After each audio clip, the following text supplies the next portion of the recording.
গত 5 আগস্টের অভ্যুত্থান, গণ অভ্যুত্থান পরবর্তীতে আমরা দেখলাম জেনজিদের অভ্যুত্থান বলা হচ্ছিল। এই নির্বাচন বাংলাদেশে জেনজিদের যেই অভ্যুত্থান, নির্বাচনের ফলাফল, সেটা কি একটা মানে ইতি টেনে দিল? যদি জেনজিদের প্রতিভূ হিসেবে এনসিপিকে ধরি, জামাতের ছায়া ছাড়া এনসিপির রাজনীতি, জেনজিদের রাজনীতি বাংলাদেশে থাকলো আর? না, আমি আসলে এইভাবে জেনজিদের একটা জেনারেলাইজেশন মোটেও করতে চাই না। This Gen Z can be hour asset, because তাদের অনেক প্রতিভা আছে, বাট তাদেরকে যে মিসগাইড করা হয়েছে, বরঞ্চ যে বা যারা এই মিসগাইডিংটা করেছে আমি তাদেরকে অ্যাকিউজ করতে চাই, কারণ এটা আমাদেরই দায়িত্ব যে to let them know what is happening over there. দেখেন, এই যে ইলেকশনটা হয়েছে, এই ইলেকশনটা কোনোভাবেই আমি বলবো না, এটা হয়তো শুনতে খারাপ লাগবে, যদি বিএনপি ভেবে থাকে যে এই ইলেকশনের সকল ভোটটা তার দলে যেয়ে পড়েছে, না, ঘটনাটা এখন ঘটেনি।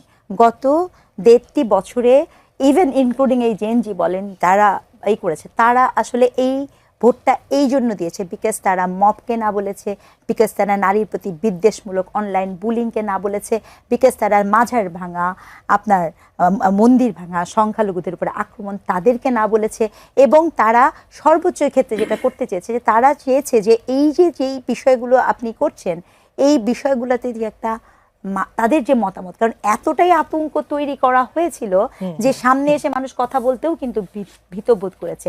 কিন্তু তারপরও আপনি ভাবতে পারেন, আমি দেখলাম আমাদের নবনির্বাচিত সাংসদ আমির হামজা বলেছেন বাংলাদেশের প্রথমে সকল সাতক্ষীরা যাবে হচ্ছে জান্নাতে। এখন সংসদেও যে জান্নাতের টিকিট বের হবে কিনা, অথবা আইন পাস হবে কিনা, সেটি নিয়ে কিন্তু আমি শঙ্কিত। তবে আমি মনে করি আমাদের জেনজিদেরকে যৌক্তিক করা, আমাদের তরুণদেরকে যৌক্তিক করা, সম্মিলিতভাবে এবং ঠিকটাকে ঠিক বলা এবং ভুলটাকে ভুল বলতে পারার জায়গাটা আমাদেরকেই তৈরি করা। দর্শক প্রশ্ন করেছিলেন যে তারেক রহমান আওয়ামী লীগকে রাজনীতি করার সুযোগ দিবেন কিনা, সেই প্রশ্নের আলোকে আমি জানতে চাই যে শেখ হাসিনার বিচারের ব্যাপারটা আজকে তারেক রহমান ইন্টারকন্টিনেন্টালে একজন সাংবাদিকের প্রশ্নের জবাবে বলছেন যে আওয়ামী লীগের রাজনৈতিক কার্যক্রম মানে আইনি ব্যবস্থার উপরেই আসলে নির্ভর করবে আওয়ামী লীগের রাজনীতি।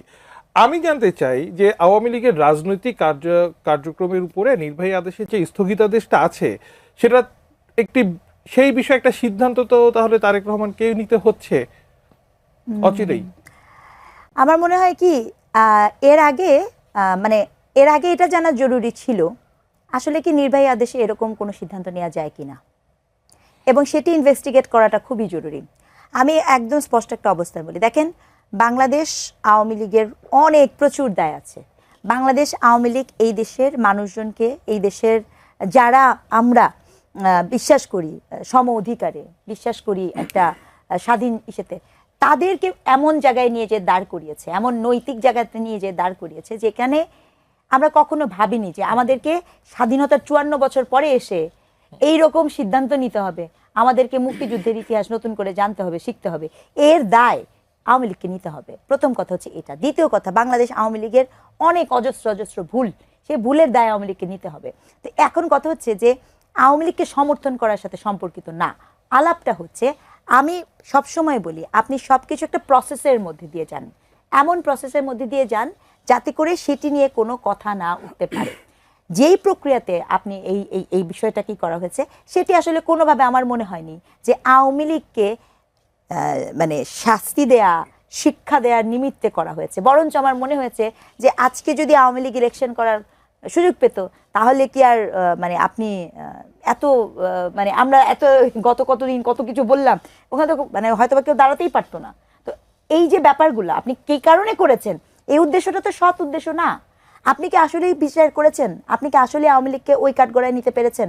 আওয়ামী লীগের যে সকল মানে কি বলবো দুর্বৃত্তায়ন, আওয়ামী লীগের যে সকল অবক্ষয়, আওয়ামী লীগের যে সকল এই যে উগ্রবাদী দেশ বলা হচ্ছে যে অলিগার্কদের সৃষ্টি হয়েছিল, সেই অলিগার্কদের কাউকে কি আমরা দেখলাম? হ্যাঁ, কাউকে না, কাউকে আপনি দেখেননি। অথচ এটাও জানা যায় যে তাদেরকে সুন্দর মতো যাওয়ার ক্ষেত্রে সহযোগিতাই বা করলো কারা।